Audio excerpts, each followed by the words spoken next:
So this is a video for anyone who's got a Christmas tree lights of death. Who's got a BMW 1 Series, 3 Series, 5 Series. They all have really rubbish wheel speed sensors. It's sometimes called ABS sensors or traction control sensors. It all does the same thing. Basically they're made with really rubbish components and they go all the time. So what you'll have is these lights here. I need a service, ignore that, I haven't reset the light. I've also got a light for the stop start, but what you'll see is this.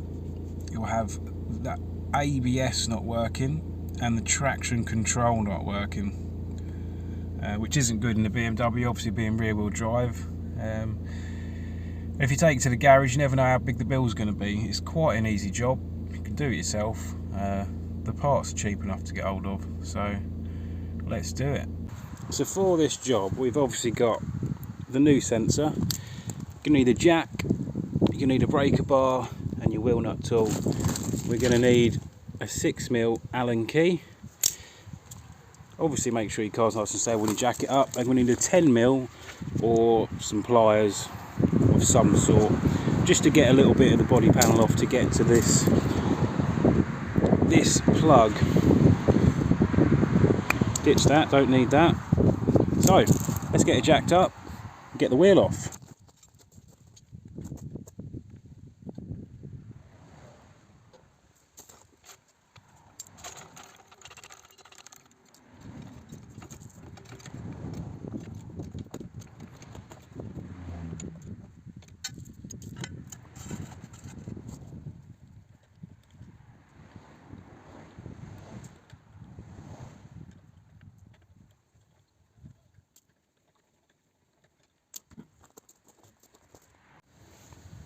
So now the wheel's off, the sensor we're going to replace is actually here.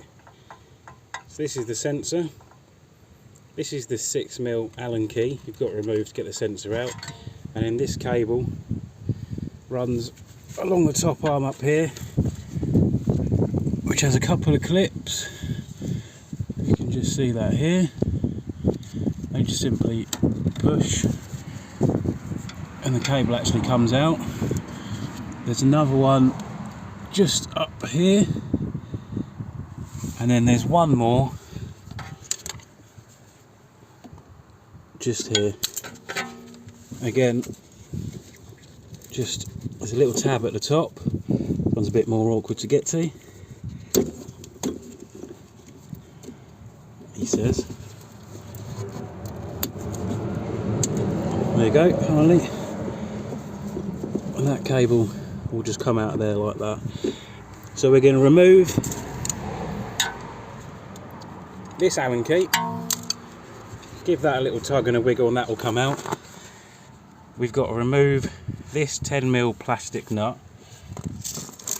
So you can either do that with a pair of grips or an actual 10mm. Once you've got it cracked off, it shouldn't be too hard to remove. They are only plastic. And if we pull this forward, if you can see in here, up the top there is our grey plug. Simply pull that, and on the grey plug itself, you see there's this clip.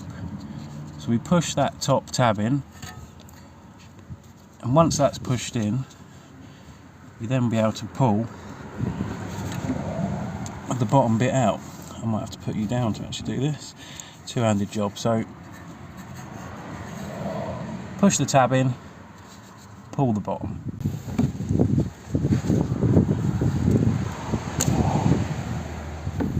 Now that's out, pull that round the back. Give the sensor itself a little wiggle.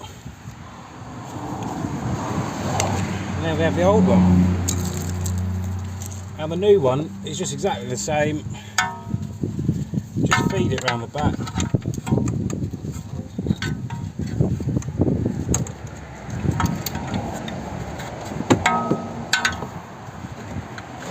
And we're going to push it push it in until you hear the click, and up in the corner we're just going to push that back into place. And of course now we can put everything back, put the 10mm nut back on. Now these clips can be a little bit fiddly, so you just got to seat the cable in place and then just push the clip back up.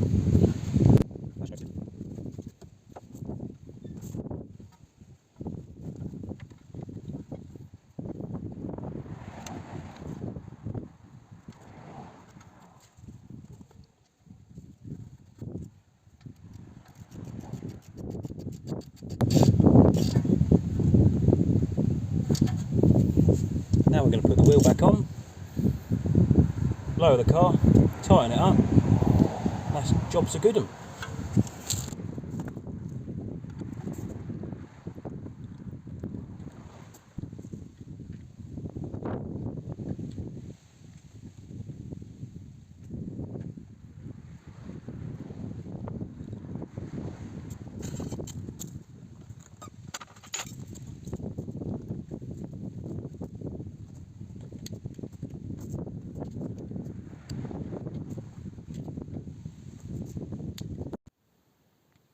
Now, if you're lucky enough to own an OBD reader, you'll be able to reset the fault code. However, I do not. So when I start this up, the code will still be there. So what you need to do is just go for a drive. It may take 5 minutes, may take 10 minutes. Just go for a drive and let the car get used to the new sensors, and with a bit of luck, it will disappear. And there we go. I managed to get out the driveway, got into second gear, and it turned itself off. So just go for a drive so the car can see the sensors are working, and it should reset itself. Forget about this, that is for the stop start. Alternatively, you can use your OBD code reader and you can reset it on there. I don't have one, so this is what I have to do. If you need any of the bits that I've used today, or you'd like to know where to get the sensors from so you know they're going to work when you actually do the job, I will link them all below. Hopefully you found this video useful and helpful. If there's anything you need help with, just put it in the comments and I'll get back to you and help in any way I can. Like the video, please subscribe. Thanks for watching.